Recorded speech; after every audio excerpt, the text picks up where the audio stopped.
Operation सिंदूर के बाद पहली बार आर्मी, नेवी और एयरफोर्स मिलकर एक बड़ा युद्ध अभ्यास कर रहे हैं। इसे ट्राई सर्विस यानी कि तीनों सेनाओं की एक्सरसाइज का नाम दिया गया है, त्रिशूल।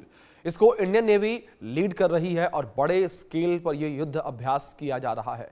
इंडियन नेवी के प्रवक्ता कैप्टन विवेक मधवाल ने कहा कि वेस्टर्न नेवल कमांड हेडक्वार्टर तीनों सेनाओं के साथ मिलकर इस अभ्यास को कर रहा है। इसमें राजस्थान और गुजरात के क्रीक और रेगिस्तानी इलाकों में बड़े पैमाने पर ऑपरेशंस किए जाएंगे। साथ ही उत्तर अरब सागर में समुद्री और एम्बिफियस ऑपरेशंस भी होंगे। गुजरात तट और उत्तर अरब सागर को कवर करने वाले इस अभ्यास में आर्मी सदर्न कमांड और वेस्टर्न नेवल कमांड और साउथ वेस्टर्न एयर कमांड मुख्य रूप से शामिल हो रही हैं। इंडियन कोस्ट गार्ड, बीएसएफ और दूसरी केंद्रीय एजेंसियां भी इसमें भाग ले रही हैं। त्रिशूल एक्सरसाइज के जरिए सभी एजेंसियों के बीच बेहतर तालमेल और ज्वाइंट ऑपरेशन क्षमता को और मजबूत किया जाएगा। ये tri service exercise joint intelligence, surveillance, electronic warfare और साइबर युद्धों के प्लान को परखेगी। दरअसल ऑपरेशन सिंदूर के बाद पिछले कुछ समय से पश्चिमी सीमा पर पाकिस्तान की ओर से ड्रोन गतिविधियों और घुसपैठ की कोशिशों को लगातार बढ़ते हुए देखा गया। लगातार ये कोशिशें बढ़ती नजर आई और इसलिए इस एक्सरसाइज में विशेष रूप से काउंटर ड्रोन सिस्टम, संचार बाधा जैमिंग और ऑटोमेटिक स्पेक्ट्रम मॉनिटरिंग सिस्टम जैसी मॉडर्न तकनीकों का परीक्षण किया जा रहा है।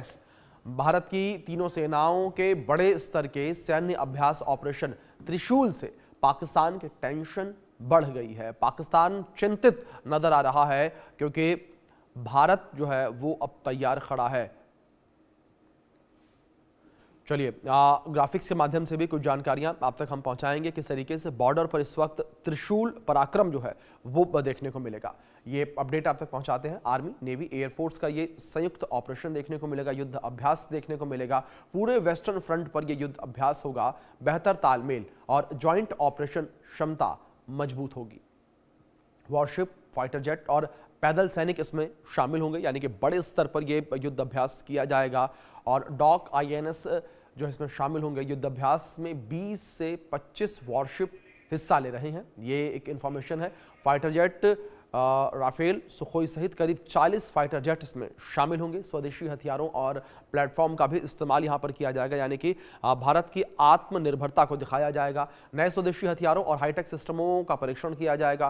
तीनों सेनाओं के 30,000 जवान संयुक्त रूप से इसमें शामिल होंगे, यानी कि आप खुद सोचिए कितने बड़े लेवल पर यह पूरा युद्ध अभ्यास होगा। अर्जुन टैंक जो है, होवित्जर मिसाइल जो है वो शामिल होंगे। आर्मी, नेवी, एयरफोर्स का सबसे बड़ा युद्ध अभ्यास इसे एक तरीके से कह सकते हैं। और इसी विषय पर बातचीत करने के लिए हमारे साथ दो खास मेहमान भी जुड़े हैं। हमारे साथ रिटायर्ड मेजर जनरल पीके सहगल जो जुड़े हैं डिफेंस एक्सपर्ट के तौर पर, और हमारे साथ रिटायर्ड कर्नल टीपी त्यागी जो जुड़े हैं डिफेंस एक्सपर्ट के तौर पर। आप दोनों मेहमानों का बहुत स्वागत है इस चर्चा में। सबसे पहले सहगल साहब, मैं आपका ही रुख करूंगा, और अगर इस युद्ध अभ्यास को लेकर बात करें तो किस तरीके से तीनों सेनाओं का तालमेल जो है वो इस युद्ध अभ्यास यानी कि त्रिशूल के माध्यम से देखने को मिलेगा? सहगल साहब। इसमें किसी प्रकार का कोई शक नहीं है। हिंदुस्तान ने बहुत बड़े पैमाने पर जॉइंटनेस, इंटीग्रेशन, इंटर ऑपरेबिलिटी को हासिल किया है। इसी को और मजबूत करने की कोशिश की जाएगी इस एक्सरसाइज के माध्यम से। साथ ही साथ ये पहली बार है कि artificial intelligence, information warfare, psychological warfare, cyber warfare, electronic warfare, और इनको सबको इंटीग्रेट किया जाएगा आर्टिफिशियल इंटेलिजेंस के माध्यम से। और बड़े पैमाने पर इंटेलिजेंस, सर्विलेंस, रिकॉनेसेंस कैपेबिलिटी को भी इंटीग्रेट किया जाएगा, ये देखने के लिए कि हम कितने बड़े पैमाने पर इस माफी की कार्रवाई कर सकते हैं। जी, दुनिया में केवल एक ही सेना है जो इस माफी की कार्रवाई करती है, वो इजरायली फोर्सेस है। इसके अलावा कोई और दुनिया की ताकत नहीं है जो इतने बड़े पैमाने पर इंटीग्रेशन और इंटीग्रेटेड ऑपरेशन कर रही है, जिसमें मैंने आर्टिफिशियल इंटेलिजेंस है, साइबर वॉरफेयर है, लॉटर एमुनेशन है, ड्रोन्स इन्वॉल्व है, स्पेस में वेपन सिस्टम्स इन्वॉल्व है। तो ये साथ ही साथ पाकिस्तान को ये भी दर्शाता है कि हिंदुस्तान की आर्म फोर्सेस जो है हर प्रकार से तैयार है उसको सबक सिखाने के लिए। अगर उसने किसी प्रकार से कोई भी छेड़खानी की हिंदुस्तान के किसी भी बॉर्डर के ऊपर, खास करके सरपरी के इलाके में जहाँ उसने काफ़ी बड़ा जमावड़ा इकट्ठा कर लिया था, तो उसी को ध्यान में रखते हुए 2 अक्टूबर को हमारे डिफेंस मिनिस्टर ने पाकिस्तान को साफ तौर पर बड़ी चेतावनी दी थी, जिसका जिक्र हम अक्सर कर चुके हैं और दोहराने की आवश्यकता नहीं है।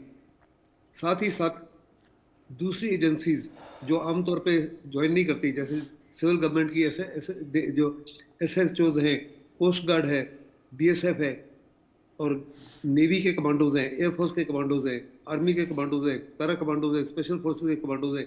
ये सारे एकजुट होकर कार्रवाई करेंगे, ये देखने के लिए। और साथ ये एक्सरसाइज जो है आज से स्टार्ट हुई है, इससे पहले प्रिपरेटरी स्टेज था, आज से ये एक्सरसाइज स्टार्ट हुई है। पहला फेज जो एक्सरसाइज का है, इसको लीड कर रही है इंडियन नेवी। इंडियन नेवी जो मैनूवर्स कर रही है, they are manoeuvring over distance of 1000 miles, और ये 1000 मील के इलाके में मैनूवर कर रहे हैं। अब इस सारे ऑपरेशन को प्लान किया जा रहा है और लॉन्च किया जा रहा है फॉर इंडिजिनस अपना हिंदुस्तान का बनाया हुआ INS विक्रांत, जो एयरक्राफ्ट कैरियर है, और एयरक्राफ्ट कैरियर का अपना पूरा बैटल ग्रुप उसके साथ में है। इसको हिंदुस्तान की एयरफोर्स जो है साउथ वेस्टर्न एयर कमांड की, वो शोर बेस्ड एयरक्राफ्ट से हर प्रकार से इसको सपोर्ट कर रही है। और जहाँ तक आर्मी का ताल्लुक है, आर्मी भी फुली इंटीग्रेटेड है। और इसी एक्सरसाइज के दौरान जो नेवल फेज है, इसी के दौरान बहुत बड़े पैमाने पर सौराष्ट्र कोट में एम्फीबियस ऑपरेशन की तैयारी भी की जाएगी, और साफ तौर पर दर्शाया जाएगा कि पाकिस्तान को कि हिंदुस्तान के हर प्रकार की क्षमता है, हर प्रकार की काबिलियत है वास्तव में कराची तक पहुंचने की। जी बिल्कुल बिल्कुल। त्यागी जी, मैं आपका रुख करूंगा। सर, जिस तरीके से इस युद्ध अभ्यास को लेकर बात करें तो जाहिर तौर पर सेना जो है वो अपनी क्षमताओं को एक बार फिर से परखने के लिए, अपनी तालमेल को मजबूत करने के लिए युद्ध अभ्यास कर रही है। लेकिन त्यागी साहब, लगातार ये भी कहा जा रहा है कि एक मानसिक दबाव जो है वो पाकिस्तान के ऊपर भी, पाकिस्तान की सेना के ऊपर भी, और जो पाकिस्तान के हुक्मरान है उनके ऊपर भी पड़ता हुआ नजर आएगा इस त्रिशूल से।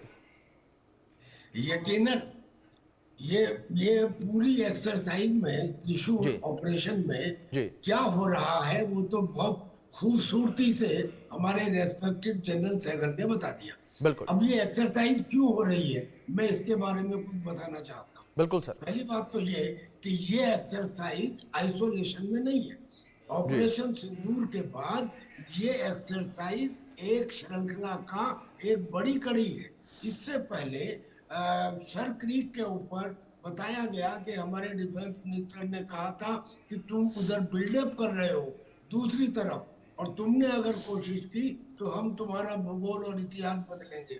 उसके बाद फिर लोंगेवाला में ऑपरेशन थार शक्ति आयोजित की गई, जो आर्मी कमांडर कॉन्फ्रेंस के साथ आयोजित की गई, और उसमें रोबोट और मैकेनाइज्ड फॉर्मेशन, और उसमें क्विक रिएक्शन बटालियन, और उसमें ड्रोन प्लाटून, इन सब को एक इनडायरेक्ट वे में ये बताया गया कि ये ऑपरेशन सिंदूर पार्ट 2 का हिस्सा होंगे। और उसके बाद अब ये ऑपरेशन त्रिशूल, और इस ऑपरेशन त्रिशूल का एक मकसद जिसकी वजह से पाकिस्तान घबराया हुआ है वो यह भी है कि हम इसमें एक किस्म से अपने थिएटर कमांड के कॉन्सेप्ट को के ऊपर मोहर लगा रहे हैं।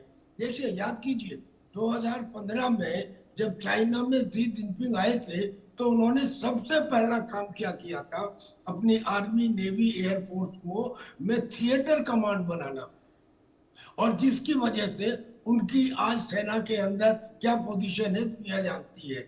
हम भी थिएटर कमांड का कॉन्सेप्ट, अब ये जो कॉन्सेप्ट है इसको लाने में सरकार को भी मुश्किल डिसीजन है और सेना के लिए भी मुश्किल डिसीजन है, लेकिन ये डिसीजन लिया जा रहा है।